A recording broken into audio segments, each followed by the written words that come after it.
안녕하십니까. 2024년 8월 7일 최병무의 팩트 시작하겠습니다. 이재명 재판거래 의혹. 권순일 전 대법관이죠.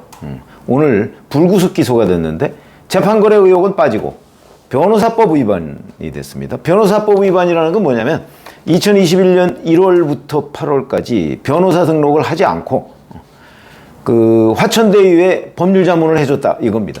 그러니까 변호사 등록 없이 변호사 활동을 했다 이건데, 그 내용은 뭐 송전탑 지중화 관련 행정소송 등 각종 소송 관련 재판 상황을 분석해주고 법률 문서를 작성해주고 그 다음에 대응 법논리를 제공하고 이런 거죠. 그러니까 변호사 활동을 실질적으로 했는데 변호사 등록은 안 했다.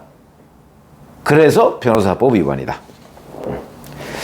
이 변호사법 위반에 변호사 등록을 하지 않고 했을 경우 3년 이하 징역 또는 2천만 원 이하 벌금 이렇게 됩니다. 근데 실제 이 권순일 전 대법관은 이 화천대유에 고문으로 재직하는 10개월간 1억 5천만 원의 고문료를 받았습니다. 그러니까 아마 이대로 넘어가면 그냥 벌금형 혹시 처해지지 않을까 싶은 생각이 드는데, 그러면 1억 5천만 원 받은 거 가지고 2천만 원 이하 벌금이면 그냥 거의 아무런 손해가 없는 이런 상황을 맞이하게 되는, 어찌 보면 매우 불합리한 그런 상황이 됐다 이런 겁니다. 자, 이게 아니고 오늘 그러니까 기소한 데에서 제외된 재판거래 의혹이 사실은 핵심 의혹이거든요. 훨씬 더 심각하고 중대하죠. 이 재판거래 의혹이라는 건 다 아시다시피 권순일 전 대법관이 대법관으로 재직하던 시절인 2020년 7월에 이재명 선거법 위반 사건의 대법원 확정 판결이 있었거든요. 2심까지 벌금 300만 원이었습니다. 그게 뭐냐면 2018년 경기도지사 선거 그 TV 토론회에서 그때 아마 김영환 후보가 질문을 했을 겁니다. 친형 강제 입원 사건과 관련해서. 그 질문이 딱 나오니까, 그 질문은 오래전부터의 현안이었죠. 질문이 나오니까 그런 일이 없다. 강제 입원시킨 사실이 없다. 이렇게 딱 잘라서 거짓말을 한 겁니다. 이것 때문에 이제 선거법상 허위사실 유포 이래가지고 2심에서 벌금 300만 원. 벌금 100만 원 이상이면 그 피선거권이 없고 경기도지사직을 잃죠. 근데 2심이 300만 원. 그러니까 이제 대법원에서 확정만 되면 경기도지사직을 잃는 거는 물론이고 그 후의 이재명은 없는 거죠. 대선 후보 출마 없는 거죠. 피선거권 제한되니까. 그런 아주 중차대한 판결이었는데, 자, 그때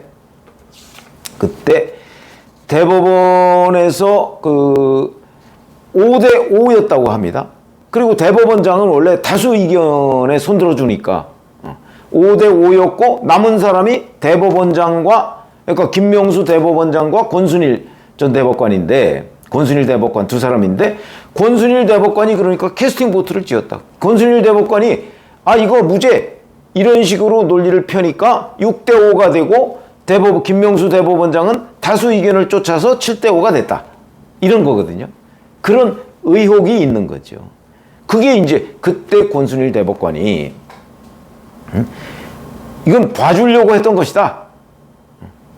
이제 이런 의심이 드는 겁니다. 의심이 들 만한 여러 가지의 이유들이 있습니다. 우선 유동규 전 성남도시개발공사 기획본부장이 김만배나 이런 사람들로부터 그거 다 조치해놨어 재판 이런 거를 들었다고. 근데 그거는 증거로 쓸 수가 없죠. 전문이니까 들었다 이런 정도니까. 그거 하여튼 이재명 재판 그거 신경 안 써도 돼 이런 식의 얘기. 그 다음에 다른 몇 사람이 또 그런 식의 얘기를 들었다는 것도 다 있습니다. 그러나 그건 직접 증거가 아니기 때문에 증거로 쓸 수가 없는 상황이었고, 자, 그래서 여하튼 또 김만배 씨가 실제 그 즈음에 법조팀장이었는데, 법조팀장이 대법원에 가서 권순일 전 대법관 방을 8번을 방문한 걸로 되어 있습니다. 저도 법조팀장을 한 적이 있거든요. 법조팀장이 대법관을 방문한 적, 저는 1년 6개월 법도팀장을 했었는데 단 한 번도 없습니다. 방문할 일이 없습니다. 대법원에 거의 가지 않습니다. 대법원에 기자실 빼놓고서는 가지 않습니다. 법도팀장도. 제가 1년 반 동안 대법원 기자실에 딱 한 번 갔고요. 대법관 만난 적이 없습니다. 만날 이유가 없으니까요. 아마 이런 경우, 그러니까 특정 어떤 대법관과 재판 거래를 해야 되겠다라는 거 아니면 갈 일이 없다. 저는 그렇게 얘기를 할 수가 있습니다. 저도 1년 반 동안 그걸 했는데 왜 모르겠습니까?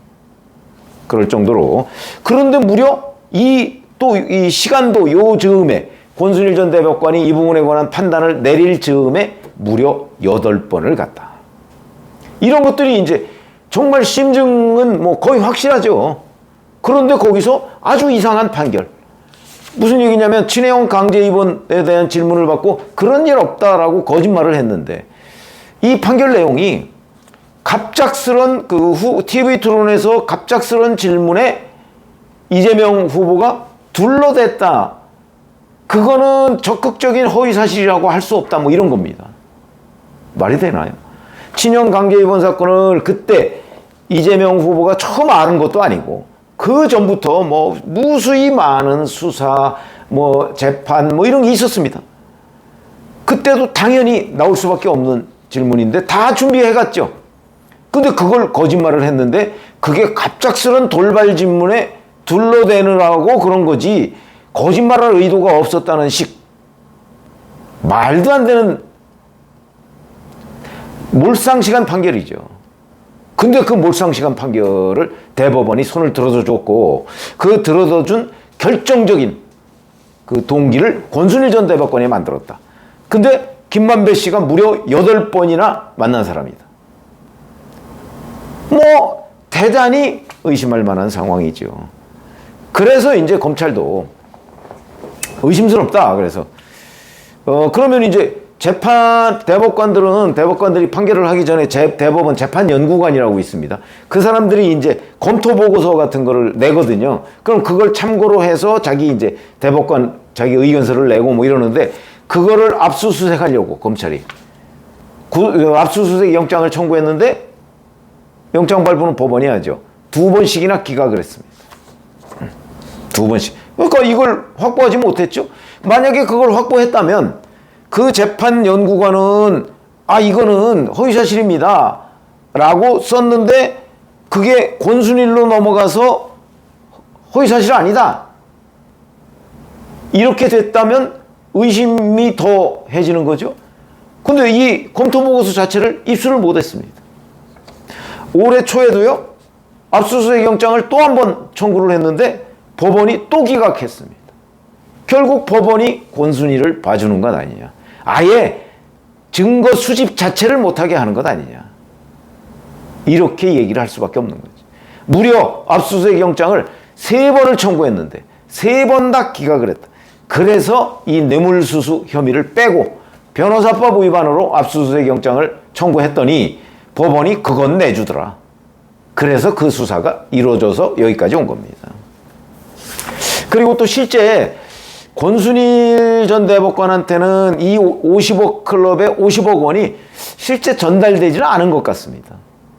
왜냐하면 전달됐다면 50억이라는 돈이 작은 돈이 아니기 때문에 이 전달되고 이동한 흔적이 남을 거거든요.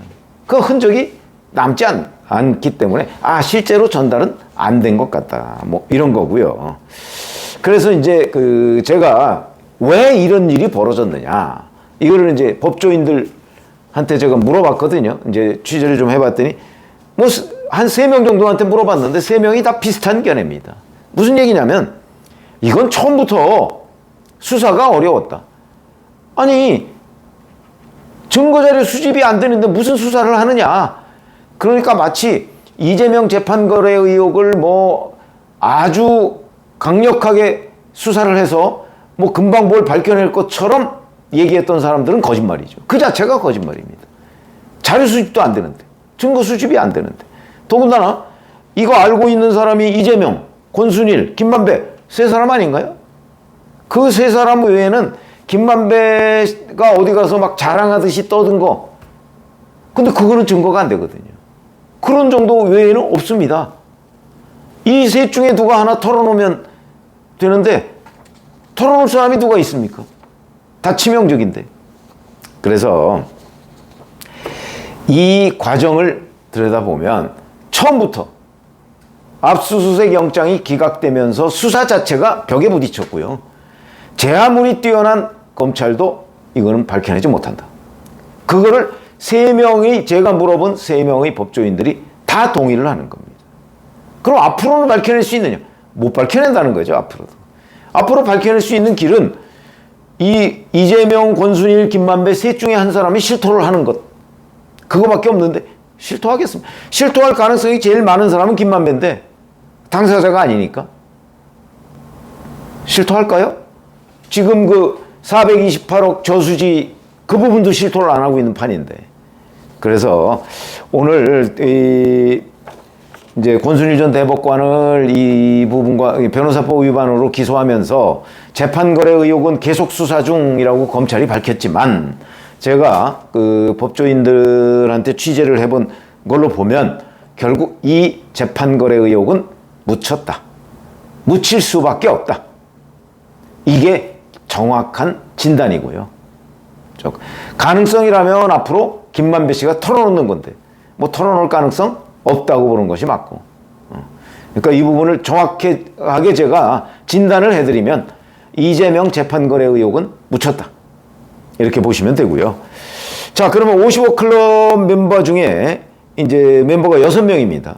이 중에서 실제 돈이 오간 흔적들이 있는 사람들, 이 사람들은 이제 다 어찌됐든 뭐 뇌물은 아니더라도 재판을 받게 되죠. 그게 이제 오늘 권순일, 뭐 변호사법 위반, 그 다음에 박영수 전 특별검사, 곽상도 전 의원, 뭐 아들을 통해서 뭐 50억을 받은 걸로 되어 있고, 홍선근 전 머니투데이 회장, 여기는 50억을 빌렸는데 이자를 안 줬습니다.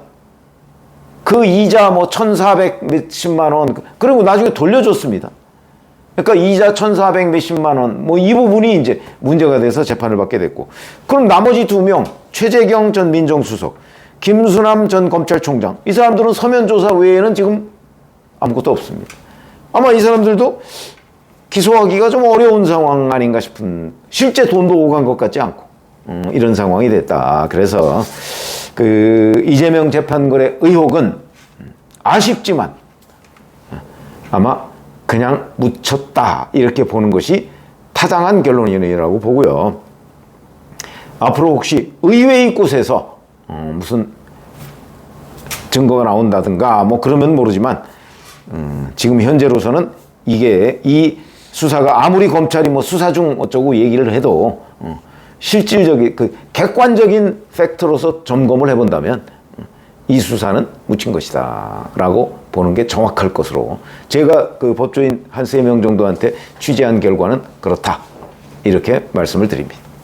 고맙습니다.